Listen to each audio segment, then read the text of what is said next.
Samsung plans 100% clean energy use by 2050. Samsung says it is moving away from fossil fuels and aiming to power all of its global operations with clean electricity by 2050. But experts say that these aims may not be helped by South Korea's modest climate change commitments.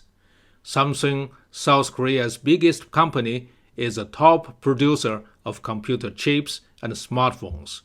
It is the second biggest energy consumer among hundreds of global companies that have joined the RE100 campaign to get 100% of electricity from renewable sources like wind or solar power.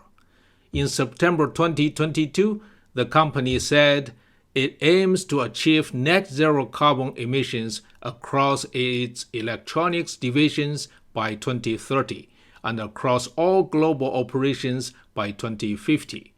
It plans to invest $5 billion by 2030 on projects aimed at reducing emissions. It also plans to develop new technologies to reduce power use in consumer electronics and in data centers, which would require more efficient memory chips.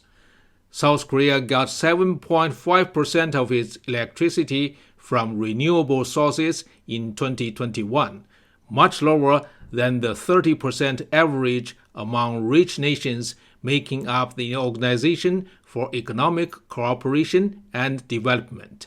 Samsung noted that it would have a harder time converting to renewable electricity sources at home than in its foreign operations, where it aims to get 100% clean energy by 2027.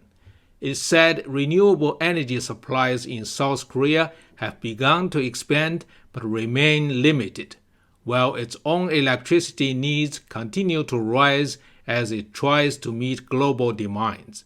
Samsung had faced increasing pressure to do more to reduce its carbon emissions as it fell behind some of its rivals in climate commitments. Those companies include Apple, a major buyer of Samsung's chips, which plans to be carbon neutral across its whole business by 2030. Samsung used 25.8 terawatt-hours of electricity for its operations in 2021, which was nearly twice the amount consumed by all homes in the South Korean capital city of Seoul, and more than other large global technology companies like Google, Apple, and Meta.